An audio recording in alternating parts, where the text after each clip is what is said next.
नमस्कार, जोहार, आदाब साथियों। मैं हूं माइकल लेडी जेमसन और आप देखना शुरू कर चुके हैं समाचार टीवी। मित्रों, अपने वादे के मुताबिक कल ही यानी कि 23 नवंबर को पूरे झारखंड में चुनाव का रिजल्ट आ गया और हम आज रिजल्ट आने के जस्ट एक दिन बाद यानी कि 24 नवंबर को हम आज बैठे हुए हैं गढ़वा जिला मुख्यालय में और आज हमारे समक्ष हैं क्षेत्र के जाने माने सबसे पुराने राजनीतिज्ञ और पॉलिटिकल लीडर, पॉलिटिकल स्ट्रेटेजिस्ट और न जाने कितने पार्टियों के बड़े बड़े ओहदे पर ये रह चुके हैं, आसिफ सिद्दीकी साहब। इनसे आप सबों को हम आज रूबरू कराते हैं। स्वागत है सर हमारे समाचार टीवी चैनल में। स्वागत है सर। सर, आपने जिस तरीके से सर बात जो कहा था, जो बातें सर कहे थे, तमाम बातें जो है सर वो सच होता हुआ प्रतीत हो रहा है कि जैसा कि आपने कहा था कि ये गढ़वा विधानसभा में परिवर्तन और बदलाव की लहर है, जैसा कि यहाँ के लोगों को देखने के लिए मिला सर। और यहाँ से जो है सर कि जो बातें जो निकल करके आ रहा है कि आने वाला 5 साल ये सबसे अहम है झारखंड वासियों के लिए। और जिस तरीके से झारखंड में कह लीजिए कि इंडिया गठबंधन का सरकार बना और यहाँ पर जो कह लीजिए कि सबसे हॉटेस्ट सीट पर जो कई मंत्रालय के जो मंत्री मिथिलेश कुमार ठाकुर जी जो इलेक्शन जो हारे सर, है ना, तमाम जद्दोजहद के बावजूद सर इसका क्या कारण हो सकता है सर, क्या कारण रहा होगा? देखिए, एक चीज तो है, किसी चीज को बनाने में समय लगता है और राजनीतिक की लड़ाई जो होती है वो फौज के दम पर लड़ी जाती है। दुर्भाग्य है कि मिथिलेश कुमार ठाकुर हारे, जेएमएम हारी। वजह इसकी यही है कि मिथिलेश ठाकुर ने कार्यकर्ता नहीं पैदा किया था।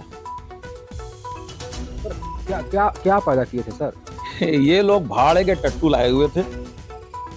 आप ये चीज देख लीजिए, मतलब कि चमचे और बेलचे, बस उसी पर इनकी राजनीति चल रही थी, पैसे के जोर पर राजनीति चल रही थी।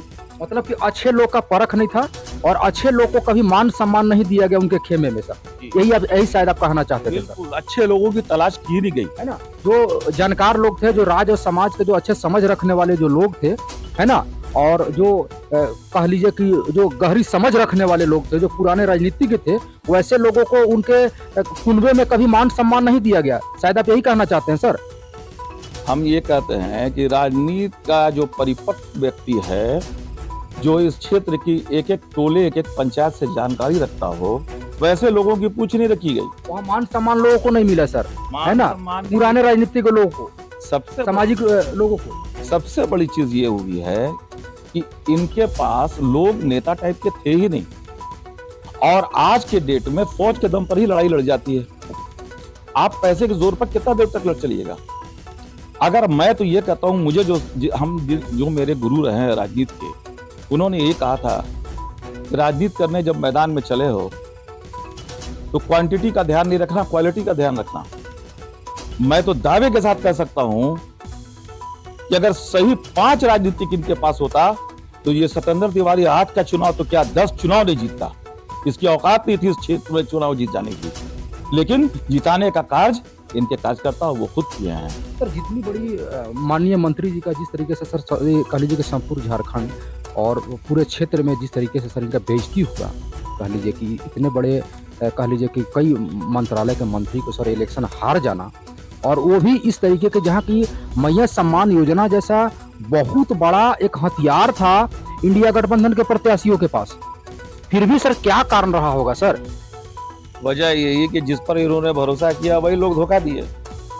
और सर जहाँ हम ये सर देख रहे हैं कि इंडिया गठबंधन सर ये पूरे झारखंड में सर ये बहुमत की सरकार बनाने जा रही है, और जिसके लिए सर कह लीजिए कि माननीय मुख्यमंत्री हेमंत सोरेन, उनकी धर्मपत्नी कल्पना सोरेन, पप्पू यादव, या कह लीजिए कि तमाम बड़े बड़े जो पॉलिटिकल चेहरे हैं, राष्ट्रीय अंतर्राष्ट्रीय नेता हैं, उन लोगों को कई बार यहाँ पर आगमन कराया गया सर, फिर भी क्या कारण रहा होगा सर?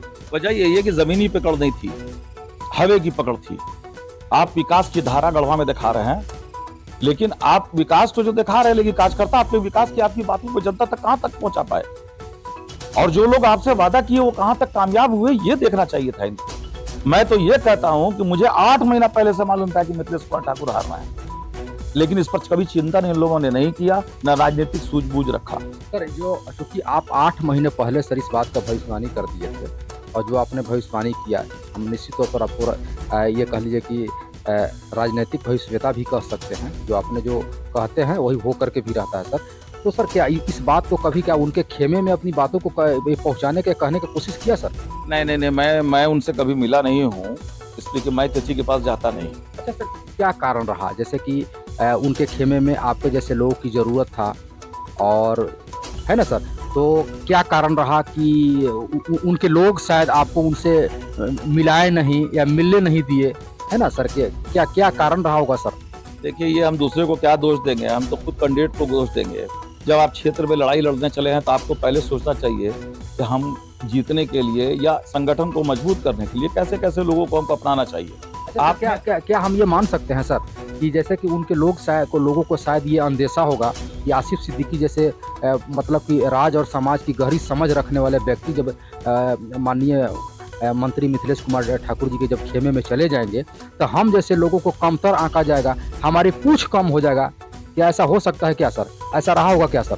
देखिए, ये अगर वो सोचते हैं तो ये उनका वहम है, इसलिए कि वो राजनीतिक थे ही नहीं जो उनके साथ लोग लगे हुए थे, और राजनीति उनका डेथ हो जाएगा ये तो सोचना ही नहीं चाहिए था, इसलिए कि आप राजनीतिक थे ही नहीं। इनको चाहिए था कि राजनीतिक लोगों को लेकर के पूरा आकलन करते, क्षेत्र का भ्रमण कराते, जनता की समस्या को देखते, लेकिन यहाँ सवाल है कि हवे में रखा गया और इन्होंने हवे में ही देखा कि हम चुनाव जीत रहे हैं। अच्छा सर, चूंकि अब हम ये मानते हैं कि वो तमाम मुद्दे, तमाम मसले और वो तमाम बातों पर सर ये पटाक्षेप हो चुका है। जिसको जीतना था जीत चुके, जिसको हारना था हार चुके, चाहे कारण जो भी रहा होगा सर। तो अब सर हम ये जानना चाहते हैं कि अब आपकी यहाँ से योजना, कह लीजिए कि 5 वर्षीय योजना है ना, क्योंकि आप सर एक शुरू से एक स्टार और किंग मेकर की भूमिका में रहे हैं। आप जो सर कि अपने कह लीजिए कि वजूद से और अपने सर्किल से और अपने कुनबे से आपने एमएलए, एमपी और मिनिस्टर को सर तय किए हैं, है ना। हमें शुरू से देखे हुए हैं कि सर आपने जिसके साथ रहा है वे लोग मैक्सिमम लोगों ने जो है कह लीजिए कि अपना क्षेत्र को फतह किया है, वे जीते हैं।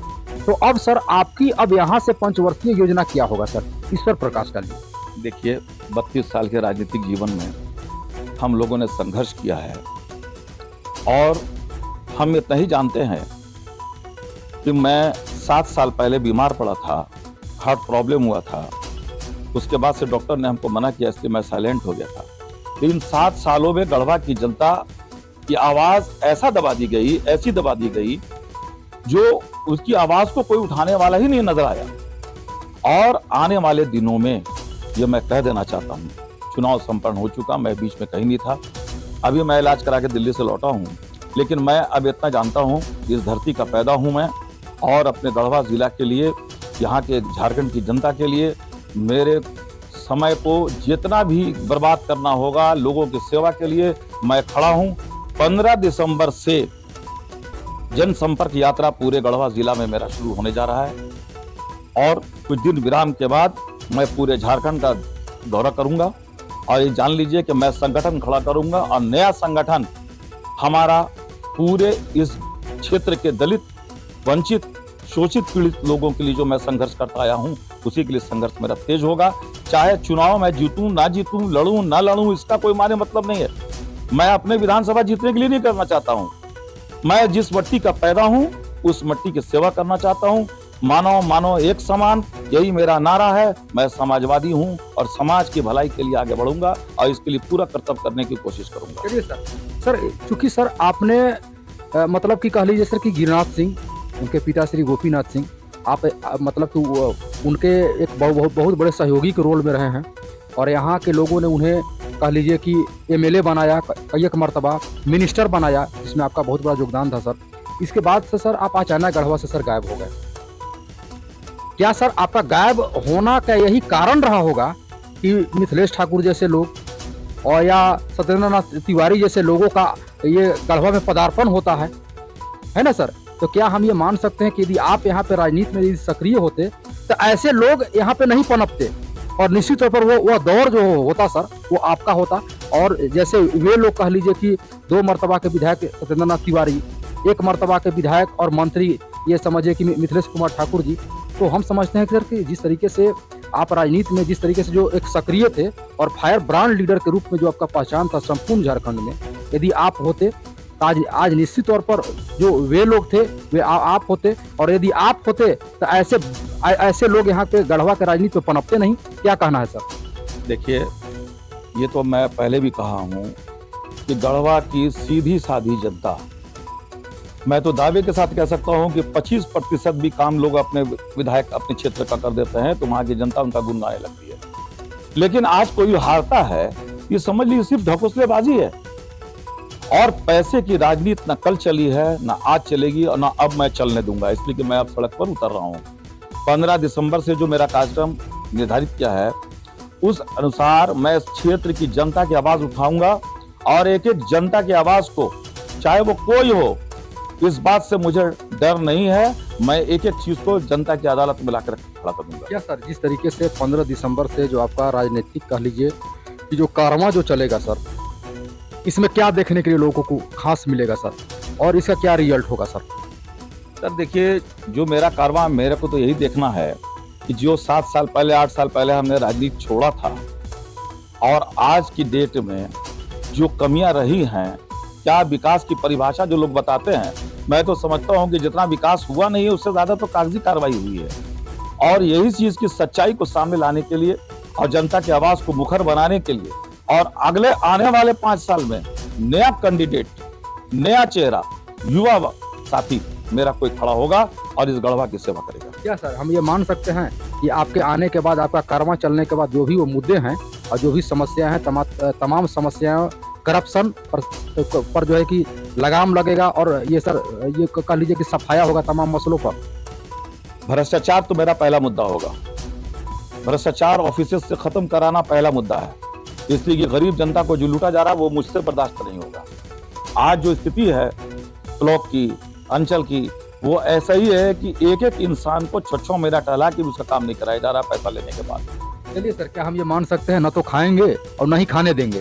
बिल्कुल सर, हम तो खैर खाते भी नहीं हैं, लेकिन इतना आप मान के चलिए कि मैं गलत लोगों को कभी भी उससे समझौता नहीं कर सकता। न तो चैन से जिएंगे और न ही चैन से जीने देंगे। नहीं, सही समाज, सही रोशनी इस गढ़वा जिला में फैलेगी, और मैं इसके लिए संघर्ष करूंगा। अच्छा सर, क्या हम ये मान सकते हैं कि अभी जो नव चयनित और नए नवेले जो दुल्हन के रूप में जो सत्येंद्र तिवारी जो विधायक बन करके घूम रहे हैं, और शायद ये मंसूबा पाले हुए होंगे कि हम जितना चैन से 5 साल यहाँ के राज और सरकार को चला पाएंगे, तो शायद क्या आपके रहते उतने आसानी से न तो खा पाएंगे न तो चला पाएंगे? क्या कहना है? देखिए, अगर अच्छे से काम करते हैं तो मेरा सहयोग रहेगा उनके साथ। अगर जरा से भी मैं गलत देखूंगा कि क्षेत्र में गलती हो रही है, या उल्टा फलटा जितना अब तक इन लोगों ने खेल खेला है, अगर उस तरह का काम होगा तो मैं इसके लिए सड़क पर खड़े मतलब कि बेलगाम नहीं चलने दीजिएगा, है ना? लगाम आपके हाथ में होगा, वो कुछ भी होगा मैं नहीं चलने दूंगा। मतलब कि लगाम का कह लीजिए कि कंट्रोलिंग आपके हाथ में, कंट्रोलिंग होगी जनता के हाथ में, मैं तो सिर्फ नेतृत्व करूंगा। चलिए, शुक्रिया सर। मित्रों, तमाम अपडेट से हम अवगत कराता रहूंगा। मैं आप सबों को मिला रहा था जाने माने और तमाम बड़े बड़े पार्टियों के बड़े बड़े ओहदे पर रह चुके और राज और समाज की सबसे गहरी समझ रखने वाले आसिफ सिद्दीकी साहब से, और इनसे लगातार कई मीटिंग में नेक्स्ट जो भी मुद्दे होंगे उन पर बात करेंगे। तब तक बने रहिए हमारे साथ। तब तक जय हिंद, जोहार, धन्यवाद।